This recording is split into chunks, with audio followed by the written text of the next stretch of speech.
People will ask me and other Catholics every once in a while, why we do this. That is called a genuflection.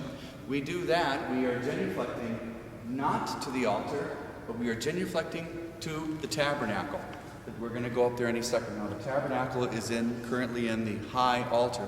And inside the tabernacle is the Eucharistic host, the reserved Eucharistic host, which is the real presence of Christ in the form of the Eucharistic host. And so we are bending our knee to the God-man called Jesus. Now, some churches don't have tabernacles there, and so in lieu of that, then people will bow profoundly to the altar, If there's no tabernacle, you bow to the altar. If there is one, you genuflect. Now, this is called the sanctuary. The bow of the boat is called the sanctuary. And the sanctuary has an architectural name. It's called an apse, A-P-S-E. And this is one word that I would encourage you to remember, the apse. The apse in pre-microphone days was essentially a microphone. Not a microphone, but megaphone, right? It would megaphone or amplify the words of the people in there. Now, this has an ancient origin, and again, you don't necessarily have to share this unless you have the time, but or if you're asked a question. But in the ancient days, in ancient Rome, when there were pagan Roman emperors, they would address their subjects in buildings much like this. A big square box with an apse. And so the emperor would stand in the apse and talk to his subjects with the walls echoing his words out this way. And so later on, when Christianity came out of the catacombs to worship, and were actually given buildings, actually given basilicas, those are large imperial buildings with apses, A-P-S-E, apses or megaphones at the end of the building, they would begin to worship in them. Why? Well, again, this might not be information that you'll be sharing with your visitors, but the unique thing about Christian worship is that we gather together as a people. We gather together as a people. Remember, 2 or more are gathered, there is Christ. And so we gather together as a people. That was really mind-blowingly weird back 2,000 years ago, because pagans didn't need large areas to worship, because all their worship was you take out your gold pieces or your silver pieces, you give it to the pagan priest in the temple of Apollo or whatever, you bring him your animal, he sacrifices the animal, looks at the entrails, foretells the future for you, and then you get the remains that the pagan priest doesn't want, and you go have a barbecue after that. You don't need a lot of space for that. It was basically a commercial activity, kind of a religious commercial activity. Well, Christians are kind of strange. We always have to gather together to worship. I mean, we can still pray alone, of course, but most fundamentally we gather together to worship. And we worship around a table that is also an altar. So let's go up inside the sanctuary. And I'd like to point this out to you. A number of your visitors are going to ask who this is, and this is a symbol for Christ. It is the Paschal Lamb laying upon the book of Revelations. This is, or from the book of Revelations, these are the seals in the book that St. John the Evangelist saw in his vision, his divinely inspired vision. The Paschal Lamb was sacrificed on the Day of Atonement in Jerusalem, in the Temple of Jerusalem, and it had to be a spotless, or in human terms, sinless animal for it to be sacrificed. And when you think about it, let's move the camera up to the crucifix.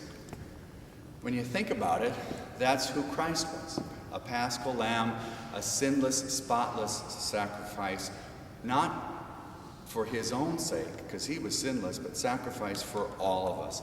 His once and for all sacrifice breaks the inevitability or the chain of sin around anybody who has been baptized, who has been initiated into the whole way of Christ.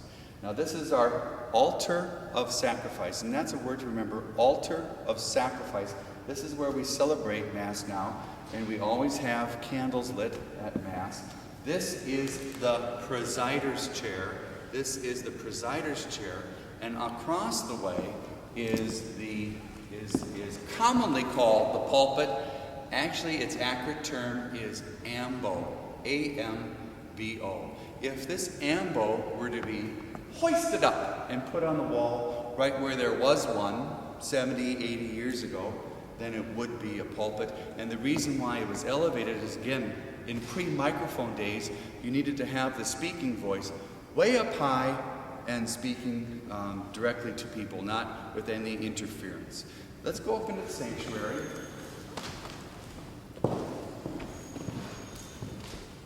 We're now in the bow of the new ark of salvation of the Christian church. We're now in the apse. We're now in the sanctuary, and in the sanctuary is always where the altar is. And when you think about the ancient days, it probably would have made more sense to put the table amongst the people, within the people, the group of people that are gathering in the nave. But in pre-microphone days, there would always be somebody who couldn't hear you because you were facing away. Unless, of course, you put the altar on a lazy Susan, I suppose, but that would be sort of impractical. So they put the altars in the apse and made that the sanctuary.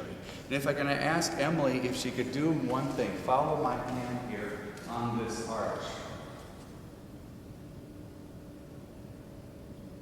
And then over the top to the other side. And then down. That arch is not just a pretty thing.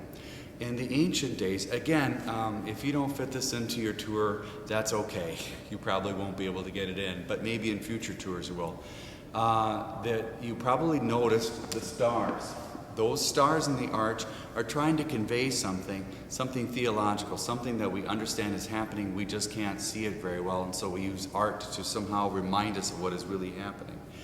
We believe during the Eucharistic prayer, during that part of the Mass in which there's the praying over the gifts and the invocation of the Spirit upon the gifts of bread and wine, and then the prayer that really basically recites the words that Jesus said at the Last Supper, really the first Eucharist, right? We believe that when we are participating and praying together like that, we sort of go through a stargate.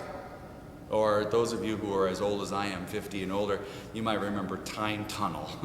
But Stargate, only with a difference. In the movie or the TV show Stargate, they go through the Stargate and they go back into time. That's not what's happening here. In the Stargate, we leave human time and space. You and I are limited or defined by time and space. Obviously, God is not limited by anything. And so God's time is the ever-present now. Past, present, and future are all collapsed into the now for God because there is no time, there is no space. And so when we are worshiping during the Eucharistic prayer, this arch here is symbolizing how we have left the confines of time and space in some sense, in a spiritual sense, and are now joining all of the angels, all of the guardian angels, and we'll show you a picture of that in a second, all of the archangels and all the cherubim and seraphim, all the hosts of heaven, and all the saints. And get this, past, present, and future.